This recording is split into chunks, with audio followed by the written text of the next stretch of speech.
Lockdown में corona है सबका रोना, डरने वाली बात नहीं है, सावधानी हमको रखनी है, 1 मीटर की दूरी से ही बात है हम सबको करनी है। बच्चों आओ पढ़ो सभी, कोरोना से डरो नहीं, बच्चों आओ पढ़ो सभी, कोरोना से डरो नहीं, पढ़ना लिखना है सबको, आगे बढ़ना है सबको।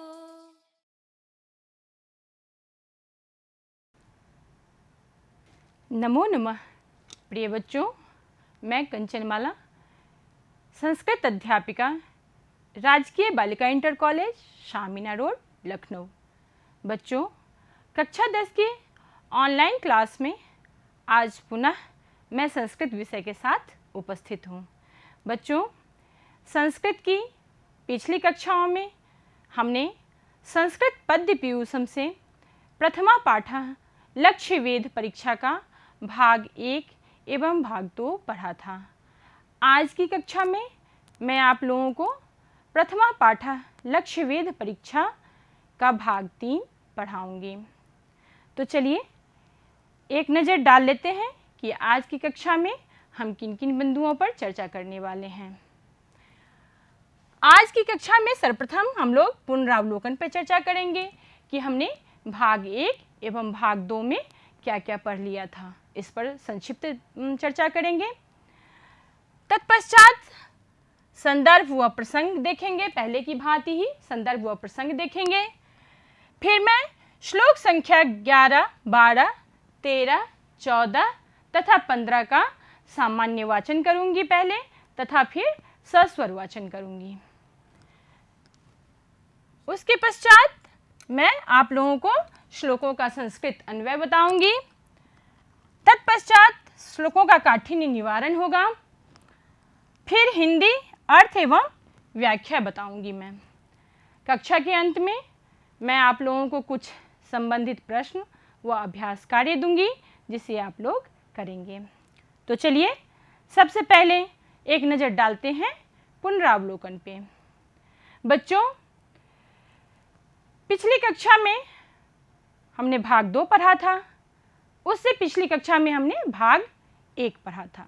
तो भाग 1 एवं 2 में मैंने आप लोगों को जो संदर्भ प्रसंग बताए थे, वही संदर्भ और प्रसंग मैं पुनः बताऊंगी, क्योंकि मैंने पहले ही बताया था कि संदर्भ पाठ में, पूरे पाठ में एक ही रहेगा, सभी श्लोकों का संदर्भ एक ही रहेगा।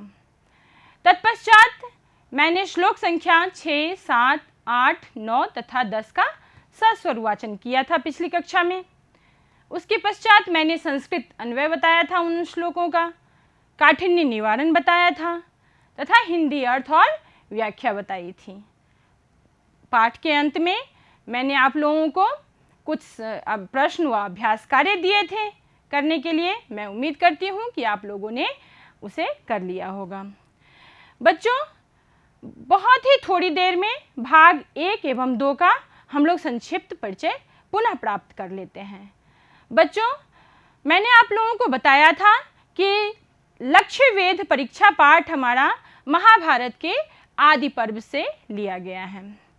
इस पाठ में गुरु द्रोणाचार्य द्वारा शिष्यों की धनुर्विद्या में कुशलता के लिए तथा लक्ष्य वेधने की कुशलता को परखने के लिए, परीक्षण के लिए एक परीक्षा का आयोजन किया जाता है, जिसमें गुरु द्रोणाचार्य एक कृत्रिम भास का निर्माण करते हैं, बनावटी पक्षी रूपी गिद्ध का निर्माण करते हैं, जिसे वृक्ष के अग्रभाग पर स्थापित कर देते हैं तथा क्रमशः सभी शिष्यों को बुलाकर उस लक्ष्य को दिखाते हैं तथा लक्ष्य संधान के लिए प्रेरित करते हैं। बच्चों, हमने देखा था कि सर्वप्रथम गुरु द्रोणाचार्य युधिष्ठिर को बुलाते हैं तथा युधिष्ठिर से लक्ष्य संधान के लिए, लक्ष्य को दिखाते हुए लक्ष्य संधान के प्रति प्रेरित करते हैं। युधिष्ठिर से प्रश्न करते हैं कि युधिष्ठिर, आपको क्या क्या दिखाई दे रहा है?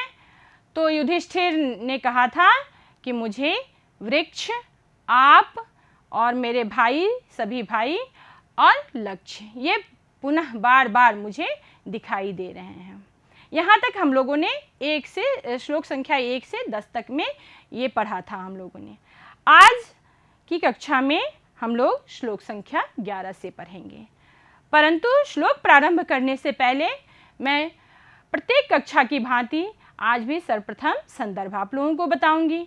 आज संदर्भ जो बता रही हूँ मैं आप लोगों को, उसमें मैं ये बता रही हूँ आप लोगों को कि श्लोक आपके इस पाठ से 2 प्रकार के प्रश्न आएंगे।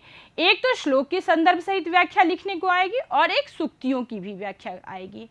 तो संदर्भ एक ही रहेगा। बच्चों ध्यान दीजिएगा कि संदर्भ हमारा एक ही रहेगा, यही संदर्भ रहेगा, परंतु इसमें प्रस्तुत श्लोक जो है उसकी जगह पे जब सूक्ति की आप लोग व्याख्या करेंगे तो प्रस्तुत सूक्ति लिखेंगे, और जब श्लोक की व्याख्या करेंगे तो प्रस्तुत श्लोक लिखेंगे।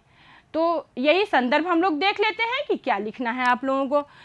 प्रस्तुत श्लोक हमारी पाठ्य पुस्तक के अंतर्गत संस्कृत पद्य पीयूषम के प्रथम पाठ लक्ष्य वेद परीक्षा से उद्धृत है, जो कि महाभारत के आदि पर्व से लिया गया है। यही संदर्भ आपको प्रत्येक श्लोक के साथ लिखना है। प्रसंग पे चर्चा कर लेते हैं। तो बच्चों पिछली कक्षाओं की भांति ही प्रसंग सभी श्लोकों का अलग अलग होगा, तथा मैं जैसे जैसे श्लोक पढ़ाती जाऊंगी आप लोगों को प्रसंग बताती जाऊंगी। तो चलिए प्रारंभ करते हैं श्लोक संख्या 11 का वाचन। सर्वप्रथम मैं सामान्य वाचन करूंगी, तत्पश्चात श्लोक का सस्वर वाचन करूंगी। तमुवाचा अपसर्पेति द्रोणो अप्रीतमना इव नैतच्छक्यं त्वया वेद्धुं लक्ष्यमित्येव कुत्सयन्। सस्वर वाचन कर लेते हैं। तमुवाचापसर्पेति द्रोणोऽप्रीतमना इव नैच्छक्यं त्वया वेद्धुं लक्ष्यमित्येव कुत्सयन्। आइए इस श्लोक में प्रसंग जान लेते हैं।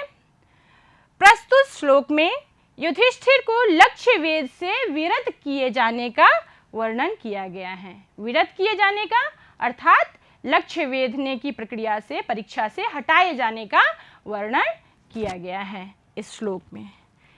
अन्वय पढ़ लेते हैं। अप्रीतमनाः इव द्रोणः एतत् लक्ष्यं त्वया वेद्धुं नैव शक्यम् इत्येवं कुत्सयन् अपसर्प इति तम उवाच। आइए इस श्लोक के कुछ शब्दार्थ और व्याकरणात्मक टिप्पणी पे एक नजर डालते हैं। शब्दार्थ देखते हैं। सबसे पहले तंग उस युधिष्ठिर को, एतत् यह, शक्यम संभव अथवा समर्थ, त्वया तुम्हारे द्वारा, लक्ष्यम लक्ष्य को। आइए व्याकरण संबंधी जानकारी प्राप्त कर लेते हैं। अप्रीतमनाः न प्रीतम मनः यस्य सः। बच्चों यहाँ बहुब्रीहि समास है, अर्थात जिसका मन प्रसन्न नहीं है वे द्रोणाचार्य। अप्रीतमनाः का अर्थ हुआ जिसका मन प्रसन्न नहीं है वे कौन? द्रोणाचार्य। वेद्धुम, व्यद धातु तुमुन प्रत्यय, अर्थात वेधने के लिए, वेधने के लिए। कुत्सयन, कुत्स निंदायाम, निंदा के अर्थ में कुत्स का प्रयोग हुआ है। कुत्स से क्षत्रि प्रत्यय लगा है, यहाँ कुत्सयन बना है, अर्थात दुत्कारते हुए अथवा निंदा करते हुए। अपसर्प, अप प्लस सृप प्लस लोट लकार, मध्यम पुरुष एक वचन। अपसर्प का अर्थ है हटो, हट जाओ। तो ये कुछ कठिन शब्द के अर्थ थे। आइए अब हम लोग हिंदी अर्थ एवं व्याख्या देखते हैं श्लोक की। अप्रीतमनाः इव द्रोणः। अप्रीतमनाः मैंने आप लोगों को बताया अप्रसन्न मन वाले, अप्रीतमनाः अप्रसन्न मन वाले, इव द्रोणः द्रोणाचार्य, गुरु द्रोणाचार्य, युधिष्ठिर ने जब कहा कि लक्ष्य के अलावा मैं केवल लक्ष्य को ही नहीं, मैं आपको भी देख रहा हूँ, वृक्ष को देख रहा हूँ, अपने भाइयों को देख रहा हूँ और पक्षी को भी देख रहा हूँ। तो इस उत्तर पर, युधिष्ठिर के इस उत्तर पर क्या हुआ कि द्रोणाचार्य अप्रसन्न हो गए। तो वही अप्रीत मनाह द्रोणाचार्य के लिए प्रयुक्त हुआ है कि अप्रसन्न मन वाले द्रोणाचार्य ने कहा, क्या कहा, एतत् लक्ष्यम त्वया वेद्धुम नैव शक्यम। एतत् लक्ष्यम, यह लक्ष्य, त्वया, तुम्हारे द्वारा, वेद्धुम, वेधना, नैव शक्यम, नहीं संभव है। यह लक्ष्य तुम्हारे द्वारा वेधना नहीं संभव है, अर्थात तुम्हारे द्वारा नहीं वेधा जा सकता है। इत्येवं कुत्सयन् अपसर्प इति तम उवाच। इत्येवं, ऐसा कहकर, कुत्सयन्, निंदा करते हुए, दुत्कारते हुए युधिष्ठिर को, अपसर्प, हट जाओ, लक्ष्य संधान से हट जाओ, इति तम उवाच, इस ऐसा उसको कहा। किसको कहा? युधिष्ठिर को। गुरु द्रोणाचार्य ने युधिष्ठिर को कहा। तात्पर्य यह है श्लोक से कि अप्रसन्न मन था द्रोणाचार्य का युधिष्ठिर के उत्तर से, तो उन्होंने युधिष्ठिर को नाराज मन से, अप्रसन्न मन से, दुत्कारते हुए, निंदा करते हुए कहा कि यह लक्ष्य तुम्हारे द्वारा नहीं वेधा जा सकता है, इसीलिए तुम लक्ष्य संधान से हट जाओ, इस परीक्षा से हट जाओ। चलिए बच्चों, अब श्लोक संख्या 12 और 13 पढ़ते हैं। सर्वप्रथम मैं सामान्य वाचन करूंगी, पुनः सस्वर वाचन करूंगी। ततो दुर्योधनादिंस्तान् धार्तराष्ट्रान् महायशाः तेनैव क्रमयोगेन जिज्ञासुः पर्यपृच्छत। अन्यांश्च शिष्यान् भीमादीन् राज्ञश्चैवान्यदेशजान् तथा च सर्वे तत्सर्वं पश्याम इति कुत्सिताः। आइए सस्वर वाचन कर लेते हैं। ततो दुर्योधनादिंस्तान् धार्तराष्ट्रान् महायशाः तेनैव क्रमयोगेन जिज्ञासुः पर्यपृच्छत। अन्यांश्च शिष्यान् भीमादीन् राज्ञश्चैवान्यदेशजान् तथा च सर्वे तत्सर्वं पश्याम इति कुत्सिताः। आइए इस श्लोक का प्रसंग जान लेते हैं। प्रस्तुत श्लोक द्वय में, श्लोक द्वय का अर्थ दोनों श्लोकों में, प्रस्तुत दोनों श्लोकों में यह बताया गया है कि गलत उत्तर देने के कारण दुर्योधन, भीम आदि अन्य जो राजा थे, अन्य देशों के राजा थे, द्रोणाचार्य के द्वारा तिरस्कृत किए गए। अन्वय जान लेते हैं। ततः महायशाः जिज्ञासुः द्रोणः तेन एव क्रमयोगेन तान् दुर्योधनादीन् धार्तराष्ट्रान् अन्यान् च शिष्यान् भीमादीन् अन्यदेशजान् राज्ञः च पर्यपृच्छत तथा च सर्वे तत्सर्वं पश्यामः इति कुत्सिताः। ये अन्वय था। आइए कुछ कठिन शब्दों के अर्थ जान लेते हैं। दुर्योधनादीन, दुर्योधन आदि को, तेनैव क्रम योगेन, उसी प्रकार क्रमबद्धता से, पर्यपृच्छता, पूछा, तत्सर्वम, वह सब कुछ। आइए कुछ व्याकरण संबंधित जानकारी प्राप्त कर लेते हैं। महायशाः, महद यशः यस्य सः, जिनका महान यश है वह, बहुब्रीहि समास है यहाँ पे। महद यशः यस्य सः में बहुब्रीहि समास है। महान यशस्वी, कौन है महान यशस्वी? तो शिक्षा एवं परीक्षा के आचार्य प्रमुख द्रोणाचार्य, द्रोणाचार्य के लिए महायशाः का प्रयोग किया गया है। धार्तराष्ट्रान्, धृतराष्ट्रस्य अपत्यम पुमान्, धृतराष्ट्रस्य अपत्यम पुमान, धृतराष्ट्र के पुत्र धार्तराष्ट्र कहलाए। तान, इसमें द्वितीय विभक्ति है, बहुवचन है। धृतराष्ट्र के 100 पुत्र, धार्तराष्ट्र किसे कहा गया? धृतराष्ट्र के 100 पुत्र, जिसमें ज्येष्ठ कौन था? दुर्योधन। अन्य देशजान अन्य देशाः तेषु जाताः इति, अन्य देशजाः तान, जो दूसरे देश में जन्म लिए हैं वो हैं अन्य देशज। तान, इसमें द्वितीय विभक्ति है, बहुवचन है, अर्थात अन्य देशों में उत्पन्न हुए।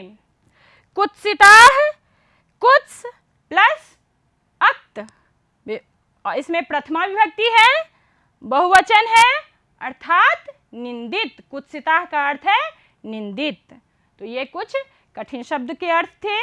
आइए इस श्लोक का हिंदी अर्थ और व्याख्या जान लेते हैं। ततः महायशाः जिज्ञासुः, ततः तत्पश्चात, महायशाः महान यश वाले द्रोणाचार्य, जिज्ञासुः जानने की इच्छा रखने वाले, कौन? द्रोणाचार्य, द्रोण के लिए कहा गया है।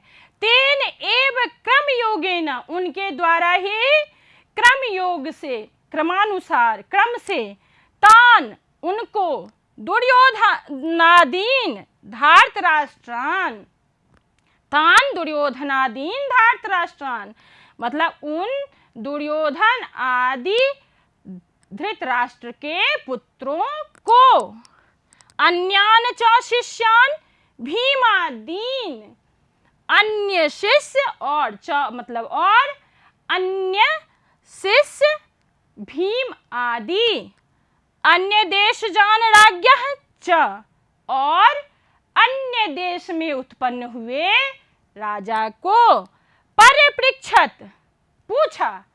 क्या पूछा? वही प्रश्न पूछा कि क्या देख रहे हो। तथा च सर्वे, और उसी प्रकार से सबने, सर्वे सबने, तत्सर्वम पश्यामः, वही सब कुछ देख रहा हूं। तत्सर्वम पश्यामः, जैसे युधिष्ठिर ने कहा था कि वृक्ष को भी देख रहा हूं, आपको भी देख रहा हूं, पक्षी को देख रहा हूं और भाइयों को देख रहा हूं। तो वही उत्तर सबने दिया, भीम आदि ने भी दिया, दुर्योधन आदि ने भी दिया, अन्य देश के राजाओं ने दिया। तो यही उत्तर सुनकर इति कुत्सिताः, अन्य राजा लोग क्या हुए? जितने भी शिष्य थे उनके सभी कुत्सिताः, निंदित हुए। किसके द्वारा? द्रोणाचार्य के द्वारा। यह उत्तर पाकर कि तत्सर्वम पश्यामः, यह उत्तर पाकर निंदित हुए द्रोणाचार्य के। तात्पर्य यह है कि जितने भी द्रोणाचार्य सबसे अपेक्षा कर रहे थे कि युधिष्ठिर ने जो जवाब दिया है, उत्तर दिया है, उससे अलग उत्तर अन्य राजा लोग देंगे, अन्य राजकुमार देंगे, परंतु सबने एक सा उत्तर दिया कि मैं वह सब कुछ देख रहा हूँ, हम लोग वही सब कुछ देख रहे हैं। तो इस पर द्रोणाचार्य के द्वारा सभी तिरस्कृत हुए, निंदित हुए। तो ये बच्चों मैंने 11 और 12 और 13 का हिंदी अर्थ और व्याख्या बताई आप लोगों को। अब चलिए श्लोक संख्या 14 को पढ़ते हैं। सबसे पहले मैं सामान्य वाचन करूंगी, पुनः सस्वर वाचन करूंगी। ततो धनंजयं द्रोणं स्मयमानो अभ्यभासत, त्वयेदानीं प्रहर्तव्यमेतल्लक्ष्यं विलोक्यताम्। आइए सस्वर वाचन कर लेते हैं। ततो धनंजयं द्रोणं स्मयमानो अभ्यभासत, त्वयेदानीं प्रहर्तव्यम् एतल्लक्ष्यं विलोक्यताम्। आइए इस श्लोक में प्रसंग जान लेते हैं। प्रस्तुत श्लोक में द्रोणाचार्य अर्जुन से लक्ष्य संधान के लिए कह रहे हैं। अब सभी राजकुमारों, राजाओं को देखने के पश्चात द्रोणाचार्य अर्जुन को लक्ष्य संधान के लिए कह रहे हैं, आमंत्रित कर रहे हैं, बुला रहे हैं। अन्वय देख लेते हैं। ततः स्मयमानः द्रोणः धनञ्जयम् अभ्यभाषत इदानीं त्वया प्रहर्तव्यम् एतत् लक्ष्यं विलोक्यताम्। आइए इस श्लोक में कुछ कठिन शब्द के अर्थ देख लेते हैं और व्याकरणात्मक टिप्पणी देख लेते हैं। अभ्यभाषत बोले, त्वया तुम्हारे द्वारा, इदानीम अब अथवा इस समय, विलोक्यताम देख लो। व्याकरण संबंधी जानकारी प्राप्त कर लेते हैं। स्मयमानः, स्मी प्लस शानच, शानच प्रत्यय है। स्मी धातु का अर्थ है मुस्कुराना अथवा गर्व करना या आश्चर्य करना, प्रसन्न होना, एक तरह से कह लीजिए प्रसन्न होना। स्मयमानः। धनंजयम, धनम जयति इति धनंजयः, ये अर्जुन के लिए प्रयुक्त हुआ है। धनम जयति इति धनंजयः, धन प्लस जी प्लस खच, यहाँ मुम का आगम होता है और धनंजय शब्द बनता है। इसमें द्वितीय विभक्ति एक वचन है, अर्थात अर्जुन को।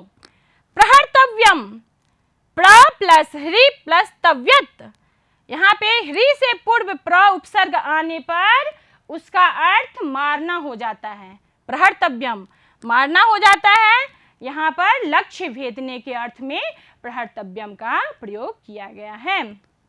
एतल लक्ष्यम, एतत् प्लस लक्ष्यम, यहाँ पर तोरलिह सूत्र के द्वारा हल संधि के कारण त का ल हो गया है। एतत् लक्ष्यम से एतल लक्ष्यम बन गया है, वह तोरलिह सूत्र के द्वारा, अर्थात इसका अर्थ है इस लक्ष्य को। तो ये कुछ कठिन शब्द के अर्थ थे, व्याकरण संबंधी जानकारी थी। अब चलिए इसका हिंदी अर्थ और व्याख्या जान लेते हैं। ततः, तत्पश्चात, स्मयमानः प्रसन्न चित्त वाले, प्रसन्न होकर के, अर्जुन के बारे में या तो गुरु को विश्वास रहा होगा कि अर्जुन अवश्य कर लेगा। शिष्य के बारे में गुरु को पहले से कुछ अनुमान होता है कि मेरा यह शिष्य ऐसा है, तो हो सकता है अर्जुन के बारे में उनको लग रहा होगा कि मेरा अर्जुन कर लेगा, इसलिए थोड़े प्रसन्न चित्त वाले हो गए थे। प्रसन्न होकर के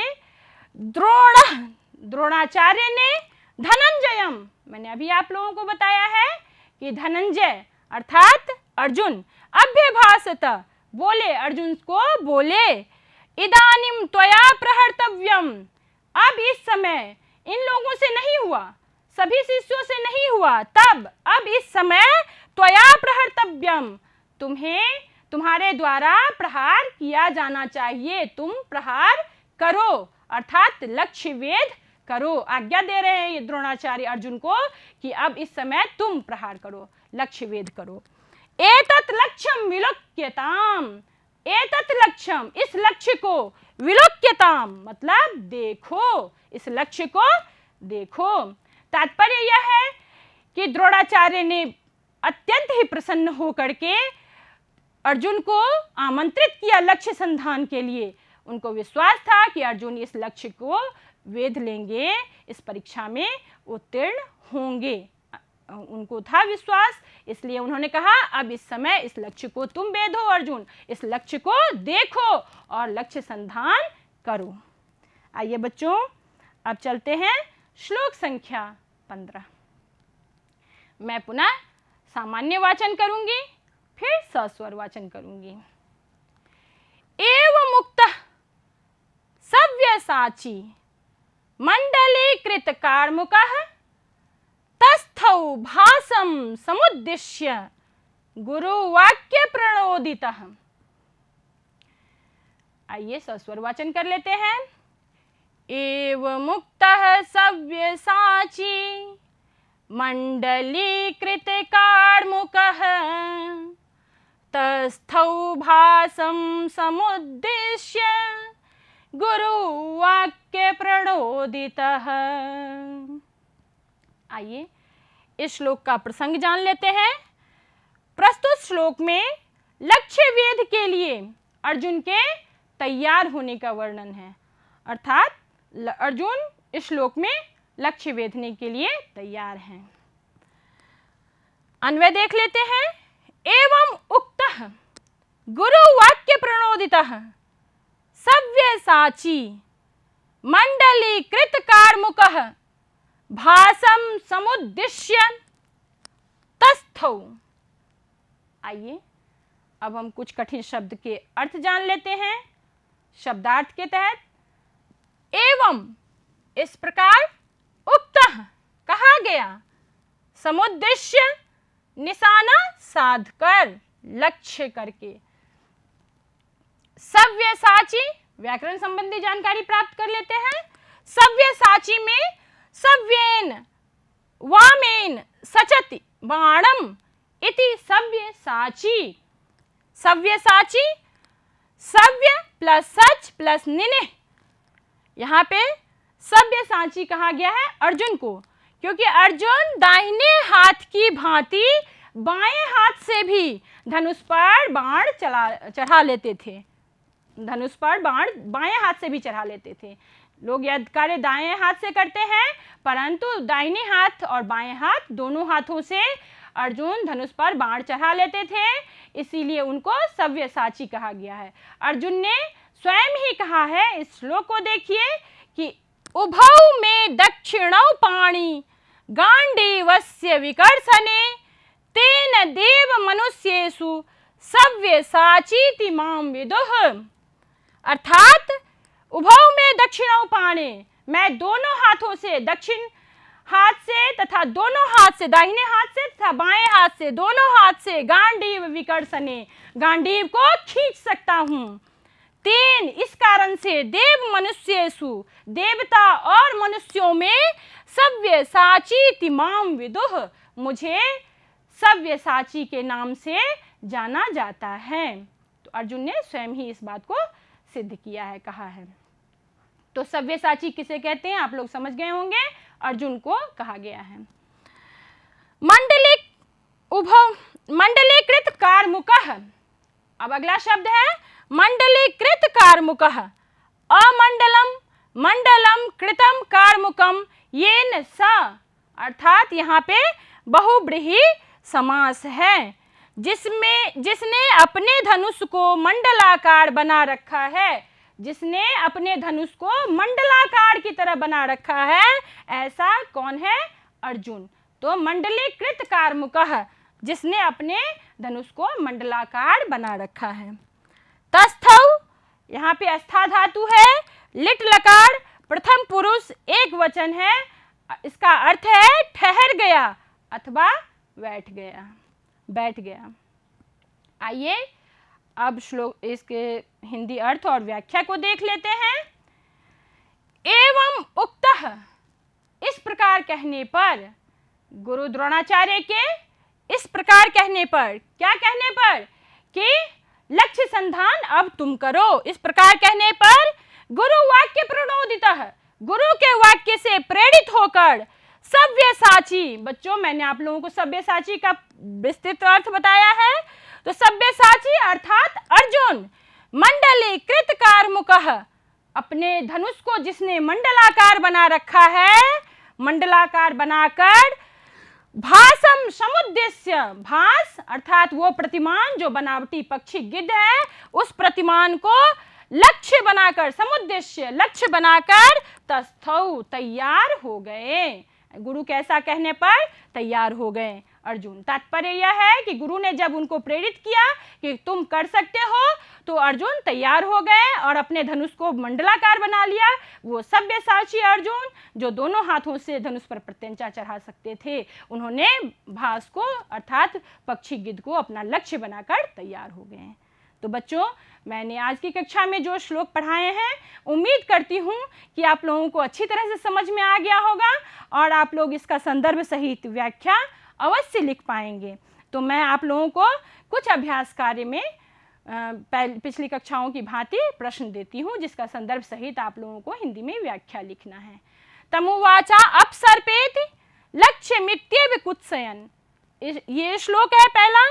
ततो दुर्योधनादिंस्तान इति कुत्सिताः, ये श्लोक है। एवं मुक्तः सव्यसाची गुरु वाक्य प्रणोदितः, ये श्लोक है। बच्चों, मैंने सभी श्लोकों का अत्यंत ही स्पष्ट अर्थ, संदर्भ, प्रसंग सब कुछ बताया है। मैं उम्मीद करती हूँ कि अभ्यास कार्य करने में आप लोगों को कोई परेशानी नहीं होगी। बच्चों, ये फिर भी यदि आपको परेशानी कोई हो रही है तो आप लोग दीक्षा मोबाइल एप्लीकेशन पर को डाउनलोड करके उसे गूगल प्ले स्टोर से आप लोग डाउनलोड करेंगे, iOS से भी डाउनलोड किया जा सकता है। उस पर आपको समस्त पाठ्य सामग्री प्राप्त हो सकती है और प्रस्तुत वीडियो आपको YouTube चैनल उत्तर प्रदेश माध्यमिक शिक्षा पर भी उपलब्ध है। वहाँ से भी आप पाठ्य सामग्री को प्राप्त कर सकते हैं, प्रश्न पूछ सकते हैं। तो अगली कक्षा में पाठ के शेष श्लोकों के साथ मिलते हैं और शेष श्लोकों को पढ़ेंगे। तब तक के लिए आप लोग अभ्यास कार्य करिए, स्वस्थ रहिए, सुरक्षित रहिए। धन्यवाद।